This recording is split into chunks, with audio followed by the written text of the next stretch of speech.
അമേഠി റായ്ബറേലി മണ്ഡലങ്ങളിലെ സ്ഥാനാർത്ഥി പ്രഖ്യാപനം ഇന്നുണ്ടാകില്ല. സ്ഥാനാർത്ഥി പ്രഖ്യാപനത്തെക്കുറിച്ചുള്ള ചോദ്യത്തോട് നാളെ വൈകുന്നേരം വരെ കാത്തിരിക്കൂ എന്നായിരുന്നു മുതിർന്ന കോൺഗ്രസ് നേതാവ് ജയറാം രമേശിന്റെ പ്രതികരണം. സ്ഥാനാർത്ഥികളെ പ്രഖ്യാപിക്കാൻ കോൺഗ്രസിന് ഭയമില്ല. തീരുമാനത്തിന് കോൺഗ്രസ് അധ്യക്ഷനെ കേന്ദ്ര തെരഞ്ഞെടുപ്പ് സമിതി ചുമതലപ്പെടുത്തിയിട്ടുണ്ട്. മാധ്യമങ്ങൾ പറയുന്ന സമയത്ത് സ്ഥാനാർത്ഥിയെ പ്രഖ്യാപിക്കാനാകില്ലെന്നും ജയറാം രമേശ് പറഞ്ഞു.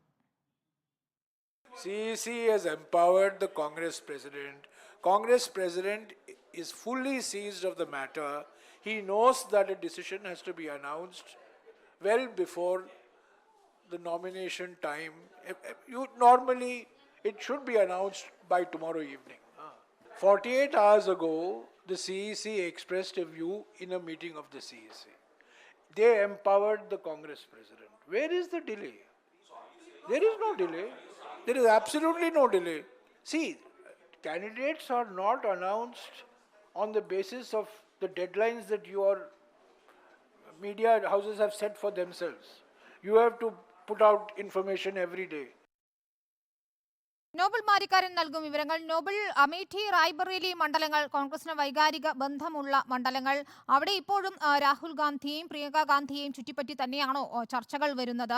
ഇതിൽ പ്രിയങ്കയ്ക്ക് മത്സരിക്കാൻ താല്പര്യമില്ല എങ്കിൽ റായ്ബറേലി രാഹുൽ എത്തും എന്നുള്ള റിപ്പോർട്ടുകൾ വരുന്നുണ്ട്. പക്ഷേ അമേഠി വിട്ട് റായ്ബറേലിയിൽ എത്തുകയാണെങ്കിൽ അത് രാഹുലിനെ സംബന്ധിച്ചിടത്തോളം ഒരു നാണക്കേടായി മാറുകയില്ലേ? ഏതായാലും ഇന്ന് പ്രഖ്യാപനം ഉണ്ടാകില്ല എന്ന് ഏറെക്കുറെ ഉറപ്പായി ജയറാം രമേശിന്റെ വാക്കുകളിൽ നിന്നും അത് തന്നെയല്ലേ വ്യക്തമാകുന്നത്?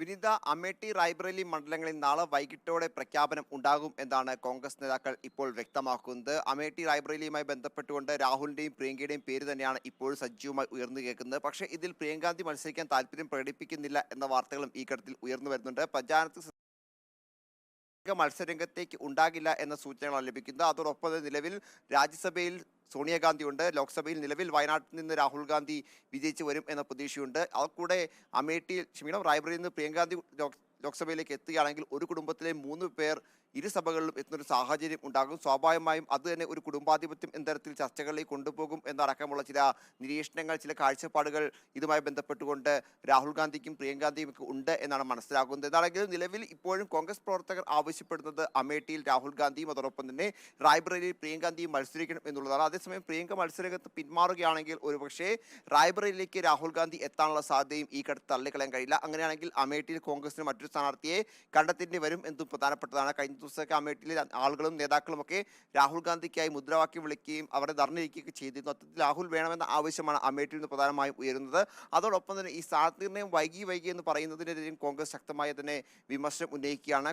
അമേഠിയിലെയും അതോടൊപ്പം റായ്ബറേലിയിലെയും സ്ഥാനാർത്ഥിനിർണ്ണയം വൈകിട്ടില്ല എന്നാണ് കോൺഗ്രസിന്റെ വിലയിരുത്തൽ. പ്രത്യേകിച്ച് റായ്ബറേലിയിൽ ഇപ്പോൾ പോലും BJP അവരുടെ സ്ഥാനാർത്ഥിയെ പ്രഖ്യാപിച്ചിട്ടില്ല എന്ന കാര്യം കൂടി കോൺഗ്രസ് ചൂണ്ടിക്കാണിക്കുകയാണ്. വെള്ളിയാഴ്ചയാണ് ഈ 2 മണ്ഡലങ്ങളിലും നാമനിർദ്ദേശപത്രം നൽകാനുള്ള അവസാന തീയതി ഉള്ളത്. അതിന് മുൻപ് വരാണെങ്കിൽ നാമനിർദ്ദേശപത്രം നൽകുക. അങ്ങനെ നാളെ പ്രഖ്യാപനം ഉണ്ടായി കഴിഞ്ഞാൽ മറ്റന്നാൾ പക്ഷേ വെള്ളിയാഴ്ച തന്നെ അല്ലെങ്കിൽ അടുത്ത ദിവസം തന്നെ ഇതിൽ നാമനിർദ്ദേശപത്രികയുമായി നൽകുന്ന നീക്കത്തിലേക്ക് കോൺഗ്രസ് കടക്കും എന്ന് തന്നെ പ്രതീക്ഷിക്കുന്നു. അല്ലെങ്കിലും രാഹുൽ ഗാന്ധിയോ അല്ലെങ്കിൽ പ്രിയങ്കാന്തിയോ ഈ 2 പേർ ഒരു അമേഠിയിലും റായ്ബറേലിയിലും മത്സരിക്കുകയാണെങ്കിൽ വലിയ രീതിയിൽ തന്നെ ഒരു ആത്മവിശ്വാസം കോൺഗ്രസ് ക്യാമ്പിൽ ഉണ്ടാകും. കോൺഗ്രസിനെ സംബന്ധിച്ചിടത്തോളം ഏറെ നിർണായകമാണ് അമേഠി റായ്ബറേലി മണ്ഡലങ്ങൾ എന്നതിൽ തർക്കമില്ല. നോബൽ തുടരുക.